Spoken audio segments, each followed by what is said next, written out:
로뎀세무에게 대표 세무사 김종석입니다. 사업하시면 처음에 이제 궁금하시는 게 많을 텐데 처음에 뭐 하셔야 되는지 한번 좀 순차적으로 설명 한번 드려볼게요. 먼저 첫 번째, 우리 사업장에서 꼭 신고해야 되는 세금. 개업은 막상 했는데 내가 뭘 해야 되지? 장사만 하면 되나? 이렇게 생각하실 수 있는데 분기마다, 반기마다, 연마다 이렇게 세금 신고를 해야 되는 그 포인트들이 꼭 있어요. 많은 사장님들이 놓치는 게 그걸 몰라서, 그 기간을 놓쳐서 가산세라는 과태료를 막 이렇게 맞는 경우들이 있어요. 너무 아깝죠. 내가 세금을 100만 원만 내면 되는데 막 120만 원, 150만 원 이렇게 막 세금이 늘어나요. 제때 신고하는 세금이 일단 절세의 시작이다. 그래서 꼭 내가 뭘 신고해야 되는지 한번 볼게요.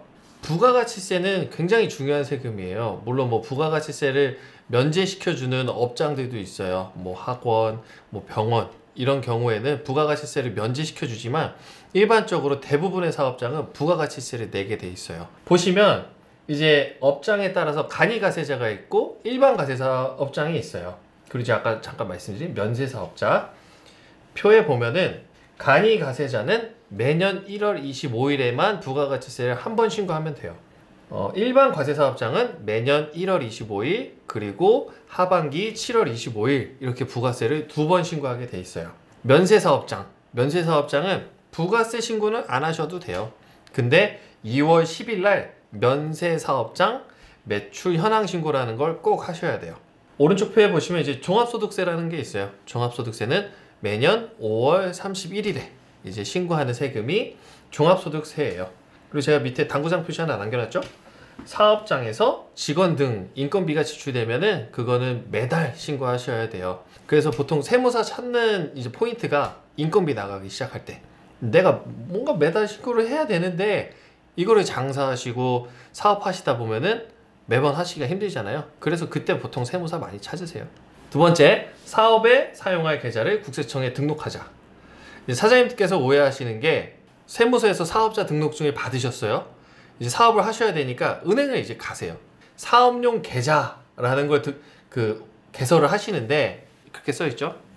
홍길동 로뎀세무에게 이렇게 상호까지 가로쳐서 예쁘게 들어가 있어요. 그때 많이 오해하시는데 내가 사업용 계좌를 개설했구나. 근데 아니에요. 그거는 그냥 상호가 기재된 통장만 만들었을 뿐이에요. 세법에서는 그 계좌를 국세청에 등록해야 사업용 계좌로 인정을 해주고 있어요.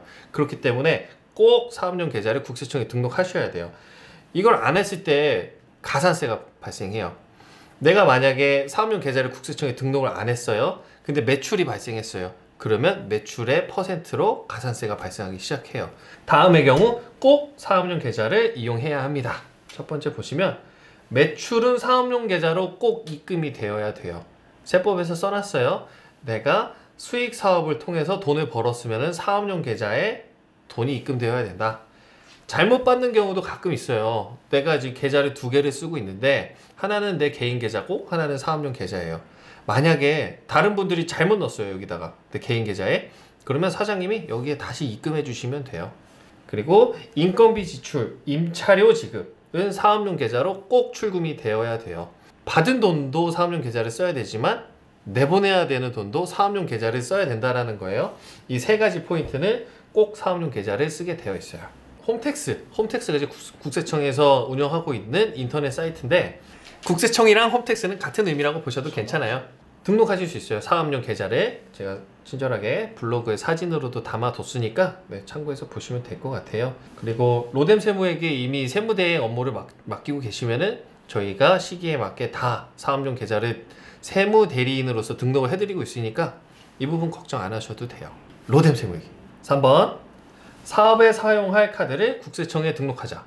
계좌도 국세청에 따로 등록을 해주듯이 카드도 국세청에 꼭 등록을 해줘야 사업용 카드로 인정을 받을 수 있어요. 특히나 이제 내가 자주 쓰는 카드들 꼭 국세청에 등록을 하셔야 돼요.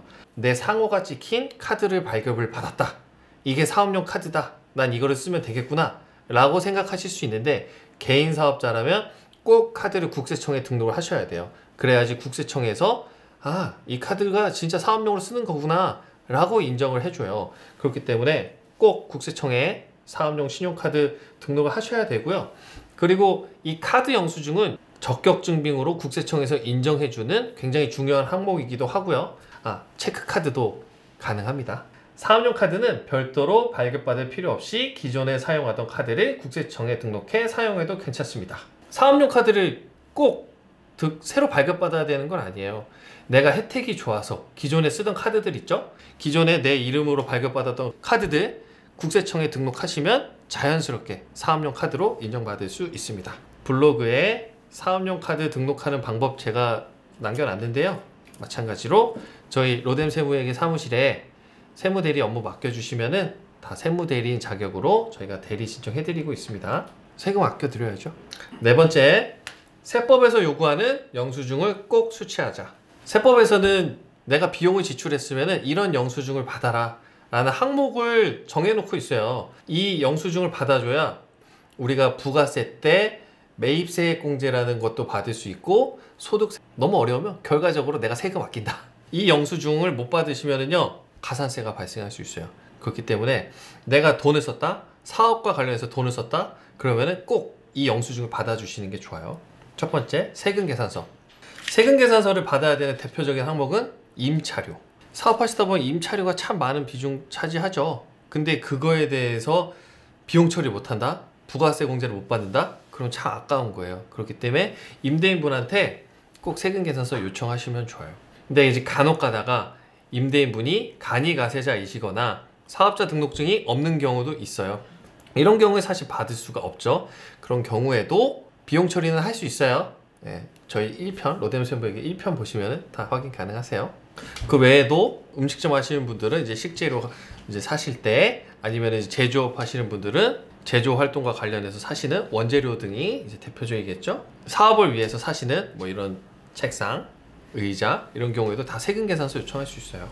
계산서는 이제 아까 세금 계산서에서 세금이 빠졌죠? 이 세금은 부가가치세를 나타내는 거예요. 음식점 하시는 분들이 많이 해당이 되는데 식재료는 대부분 면세예요. 뭐 야채, 고기, 수산물 이런 경우에는 대부분 이제 부가세가 면제인데, 식자재 같은 부가가치세가 면제되는 물건은 구입한 경우에 꼭 계산서를 요청하시길 바랄게요.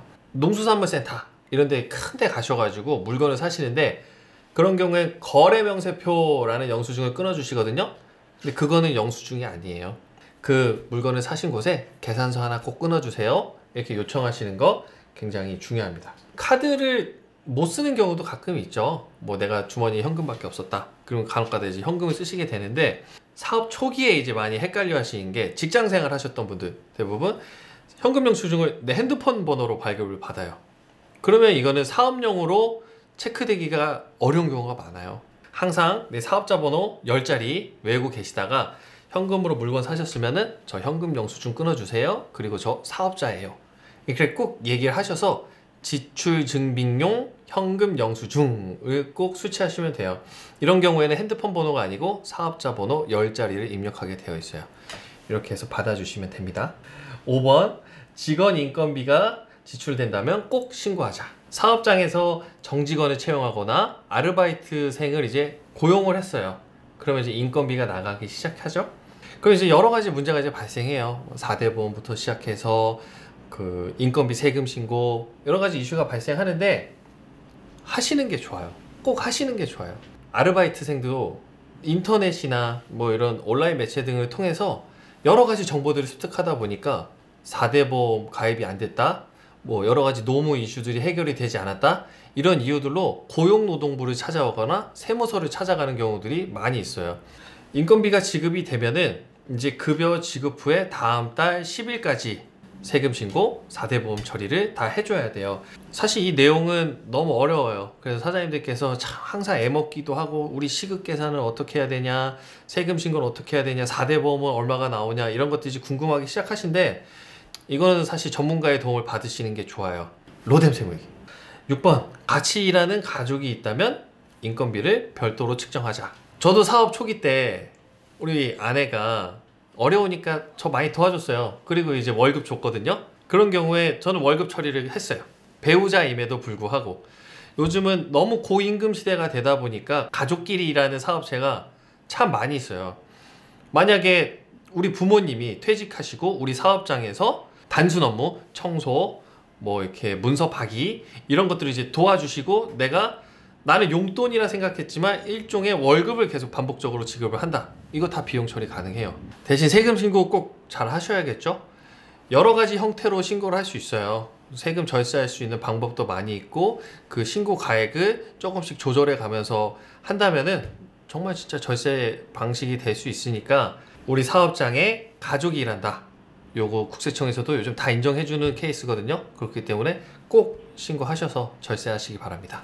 네, 오늘은 개인 사업자분들 사업 초기에 많이들 궁금해하시는 내용들 간략하게 다뤄봤고요. 더 궁금한 게 있으시다면 영상 하단에 저희 블로그 링크 남겨드릴 테니까 와서 읽어보시고요. 전화 주셔서 상담 요청하셔도 괜찮습니다. 저희가 친절하게 상담해 드리도록 하겠습니다. 다음에 더 좋은 내용으로 또 찾아뵙겠습니다.